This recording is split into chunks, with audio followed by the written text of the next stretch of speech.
Okay, we're on the back of the notes now for part 2. So what we're going to talk about now is that there's an actual formula for calculating slope. We can count the rise over the run. We can figure out the change in y, the change in x from a table, but there's another way that we can do this, and it's called the slope formula. Now, to get the formula, we're actually going to do this visually and see if we can figure out the relationship. Number 6 says plot the points 1, 2 and 4, 6 and calculate the slope of the line that goes through them. 1, 2, so from 0, 0, 1, 2, remember this is x, y, x, y. So we move in the x direction, 1, then we move in the y direction. This is not slope, this is plotting points. So right 1 and up 2 is 1, 2. 4, 6 is right 4, up 6. And here's the segment. Okay, now we could continue if I want to draw the line. That's fine, I can do that. Now, if we're calculating slope, we need to calculate the rate of change. So from here, we would change in the y direction. We would rise 4, which is positive. And then we would run to the right, 1, 2, 3, which is positive. And we get m equals 4 over 3. Now something kind of interesting happens though if we ignore the graph and we just look at the coordinates. First of all, I'm going to change how I label this a little bit. I'm going to take 1, 2 and call that x sub 1, y sub 1. Now I'm saying x and the word sub, which means below. X below 1, x sub 1, y sub 1, and this is x sub 2, y sub 2. And what this means, this is our first ordered pair. This is our first x value and our first y value. And then this is our second ordered pair. So I'm just trying to keep straight my values here. Notice that the change in the y values was 4, that the top number was 4. And notice that the two y values were 6 and 2. How can I get the value of 4 from 6 and 2? Well, if we did 6 minus 2, we would get positive 4. How about for the x values? We ended up with 3 for the change in x. Well, the x values were 1 and 4. If we had subtracted those, we would have gotten 3. So we can look at this. Here's the change in y. Basically what we did was we said, okay, here's the 6, here's the 2. We're finding the difference of those, which is y sub 2 minus y sub 1. So that's y sub 2 minus y sub 1. That's that value. And then the change in the x's, we went from 1 to 4. We counted that distance. Well, that's the same thing as taking x sub 2 minus x sub 1. So what we have here, there's a formula, m equals y sub 2 minus y sub 1 over x sub 2 minus x sub 1. This is what we call the slope formula. Now just to show you that this is going to work, if I write down the points again, 1, 2, 4, 6, x sub 1, y sub 1, x sub 2, y sub 2. So m equals, now what I'm going to do here is I'm going to open 4 parentheses. The top parentheses are y sub 2 minus y sub 1, and then the bottom parentheses are x sub 2 minus x sub 1. And all I'm going to do now is substitute the values for the y's and the x's. So y sub 2 is 6 minus y sub 1, which is 2, divided by x sub 2, which is 4, minus x sub 1, which is 1. And then we evaluate this, and we get 4 over 3. That's already simplified. There's your slope. So this is a really nice formula. It may look confusing, but after you do this a few times, it's actually pretty simple. This way, you don't have to graph. Okay, you could graph if you want to, but it's actually faster to use the formula. The way that you can remember this, if you think of the tune, row, row, row your boat, row, row, row your boat gently down the stream, merrily, merrily, merrily, merrily, life is but a dream. We can sing the slope formula. M equals y sub 2 minus y sub 1 all over x sub 2 minus x sub 1. All right, so let me show you how we can use this. Directions, calculate the slope of the line, so they're telling us find the slope that goes through each set of ordered pairs. Now it is really important that we label our points. X sub 1, y sub 1, x sub 2, y sub 2. Because all you have to do now, it makes it so much easier to match your values into the correct position. So we're going to set up the formula.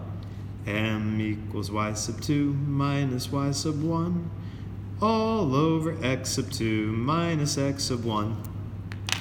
All right, so now let's substitute the values. M equals y sub 2, that's negative 6, minus y sub 1, which is positive 2, divided by x sub 2, which is 8, minus x sub 1. Now that's a negative 4. I have to write negative 4. I'm always going to subtract my coordinates, but I sometimes end up subtracting a negative. So let's simplify. We get m equals negative 6 minus 2 is negative 8. But here we have to be careful. This is 8 minus negative 4. Now minus a minus, don't forget, that actually becomes a positive. That's just a big plus. So it's really 8 plus 4, which is 12. The last question is, can we simplify this? We can. These are each divisible by 4. So m is equal to negative 2 over 3. That's the final slope.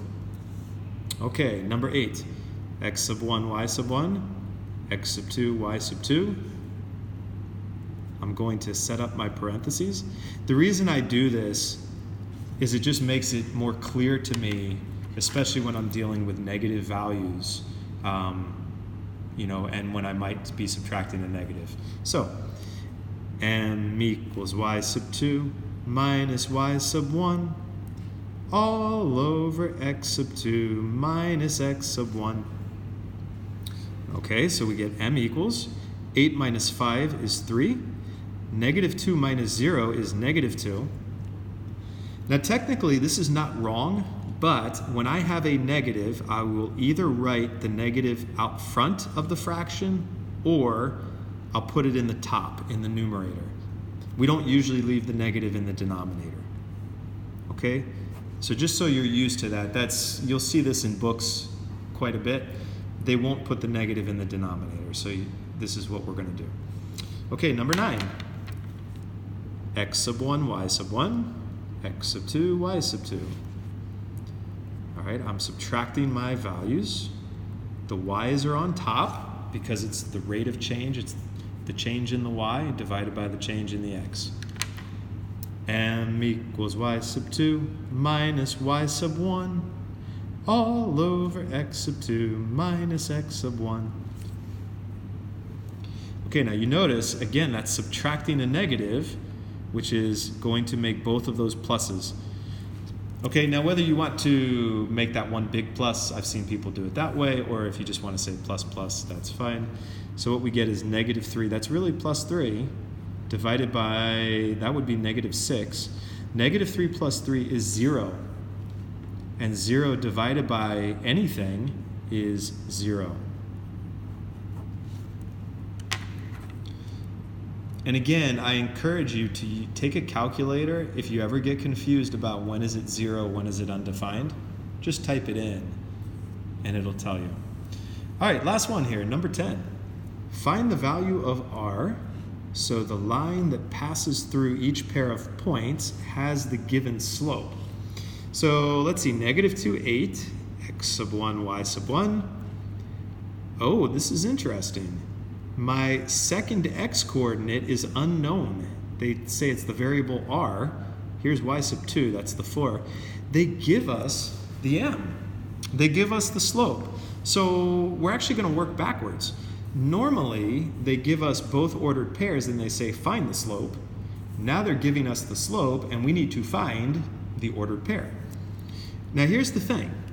We know the formula m equals y2 minus y1 over x2 minus x1. In this case, since I know what the slope is, I'm going to substitute this into the equation.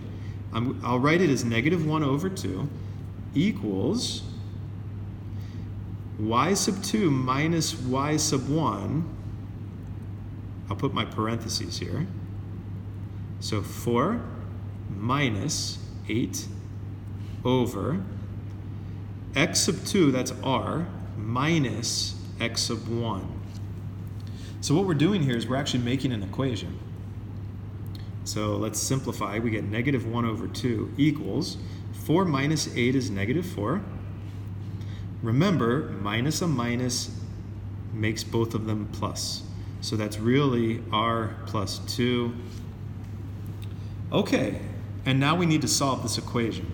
Well, there are a few ways to do it, but what I look at here is I see that this is a fraction equal to a fraction, which is what we call a proportion. We can solve proportions by cross-multiplying. So negative 1 times r plus 2. I'm going to write it here. Negative 1 times that whole expression, r plus 2, equals 2 times negative 4. So let's go ahead and distribute. Here, that's negative r, negative 1r, minus 2, negative 1 times 2, equals 2 times negative 4 is negative 8. Now we'll move the negative 2 by adding that, and we get negative r, that becomes 0, equals negative 6. And then the last move, we divide by negative 1, because that's a negative 1r. We get r equals 6. Okay, and if I wanted to check, I could go back to the formula, and I could do y2 minus y1.